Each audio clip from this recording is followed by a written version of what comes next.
Hi, everybody.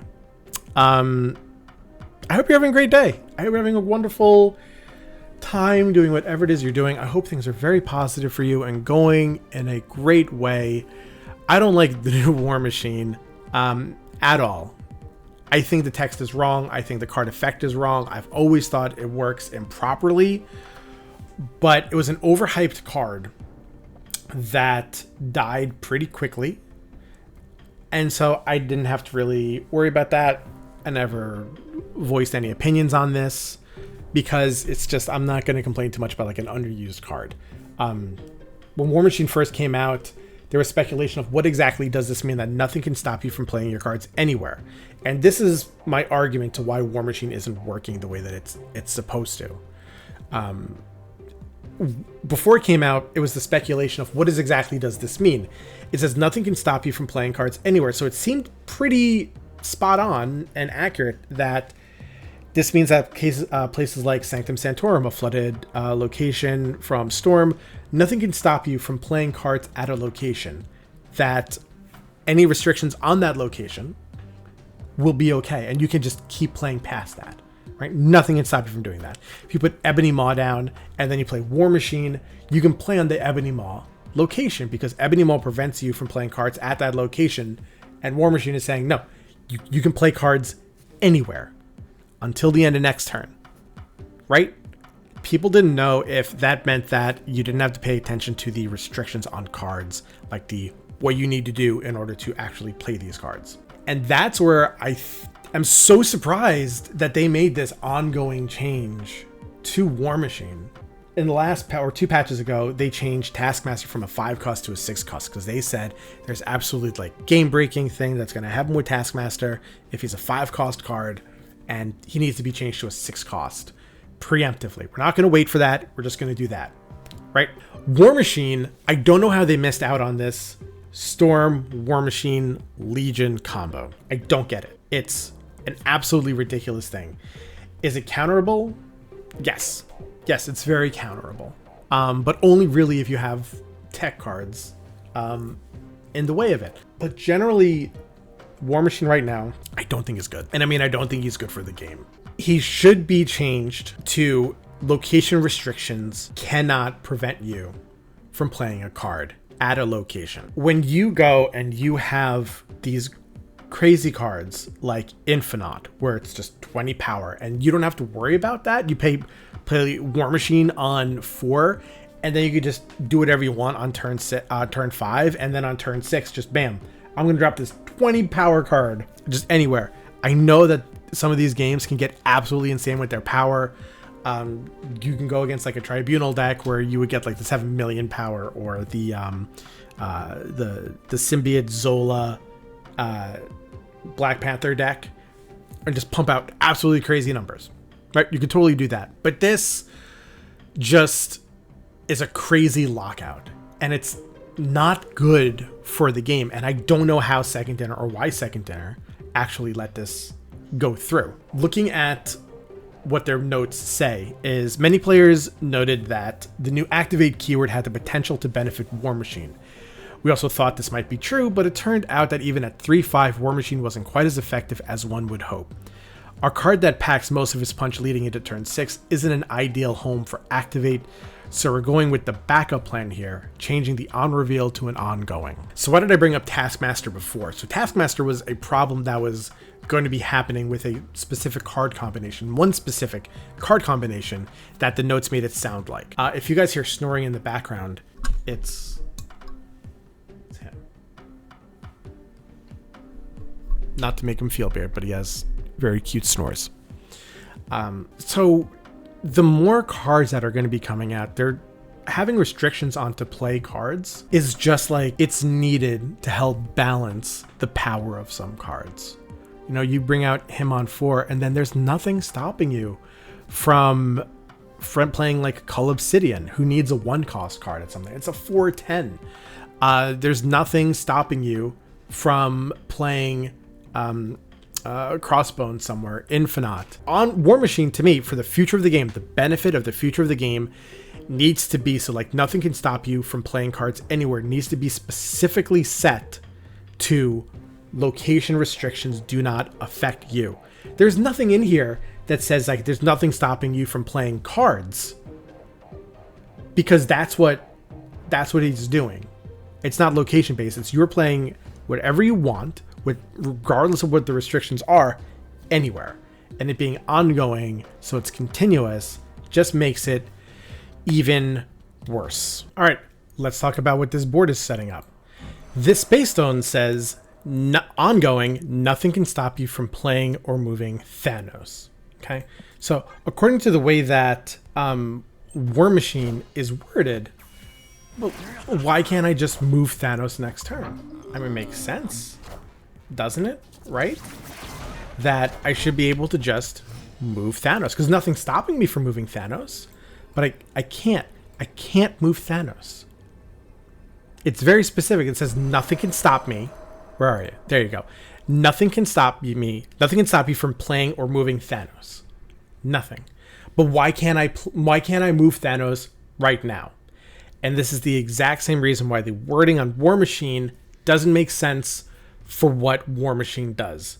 War Machine should be locked to location restrictions, because if you're able to play Cull Obsidian on a location that has nothing on there because of the way he's worded, but Thanos you can't move because of the Space Stone, then how does that even make sense? To me, it makes no sense at all. And that, for me, is the evidence and the proof that I have that War Machine is not working as intended. Second Dinner does need to fix them. So let's talk about a couple cards you can go and use in order to counter this, but also these are great cards to just have in a deck as well. One of them is Cosmo. Cosmo is absolutely a fantastic card. Tough to use because all the on reveals at that location won't happen. Cosmo works really well in an ongoing deck, or just like a control deck. You just have to be very aware that where you're playing them and just have your plays around Cosmo. The way it works is you would play, when they play Storm at that location, whatever location it is, your next move should be playing Cosmo where Storm did happen. They're going to play War Machine somewhere, and you playing Cosmo will prevent Legion from triggering, even though they can still play it on that location. So that'll prevent them from, or prevent you from having a bunch of flooded locations that they're going to be able to play everything at, but you are not. Huge benefit right there. Another fantastic card you can use to counter them is going to be Rogue. She's a fantastic tech card. I love her. I do not use her as much. I usually try to have my games where there is or my decks where there's very, very few ongoing cards, and just do Enchantress to just eliminate everything your opponent has. But when you're going against this War Machine deck, there aren't a lot of, if any, other ongoing cards actually in that deck. So you won't need to worry about, am I going to be sniping this from somewhere else? The biggest worry you're going to have to, actually you don't even have to worry about accidentally sniping Ebony Maw, because if they're playing Ebony Maw at one location, then they can't play War Machine at that location as well. So that will help narrow the place that you have to go to actually play Rogue to take their War Machine. The way it would work is they play Storm and then they play War Machine. You would then Rogue on the War Machine on turn 5.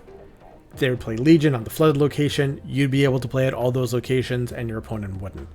In order to help control where they do play their War Machine, Echo is a fantastic counter to that, an early counter.